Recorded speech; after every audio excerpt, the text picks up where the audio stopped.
Japão entrega suplemento sulfato ferro no ácido fólico ao governo Timor-Leste. Embaixador Japão em Timor-Leste Tetsuya Kimura considera a área saúde importante tebes para o governo Japão, também o governo Japão se hari facilidade ia HNGV no posto saúde sira.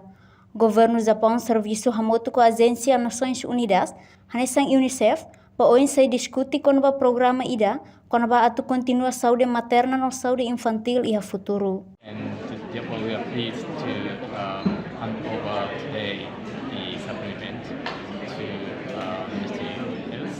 But this project includes also the training and capacity building. So it is a very comprehensive program. So altogether we will provide $3 million for this project. Em primeiro lugar, a embaixadora enfatiza que o programa é programa importante tebes, também o governo do Japão prioriza saúde materna e saúde infantil e Timor-Leste. E o programa é também compreensivo, inclui treinamento e depois a capacitação. Então, o orçamento total do programa é habutu $3 milhões americanos.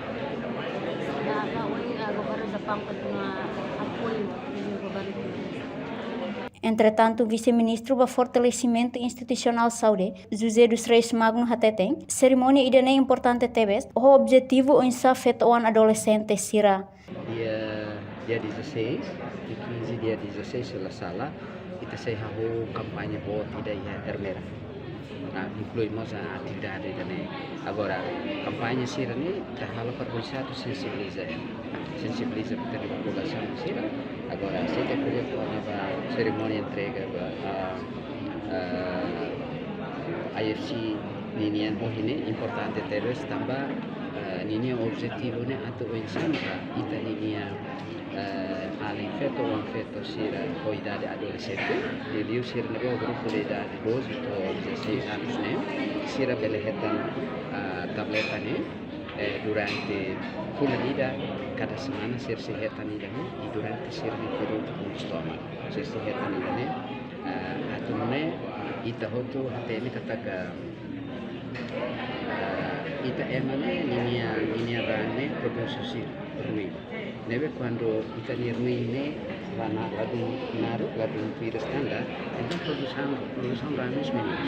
Anta pensama dia ladu supply, baik ita ni sintom nomos baik ni kaputa kapasiti hanya dia kita.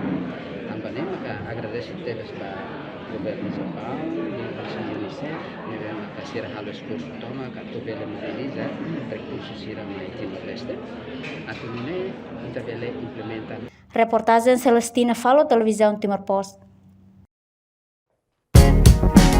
Janela informação ba Emahoto.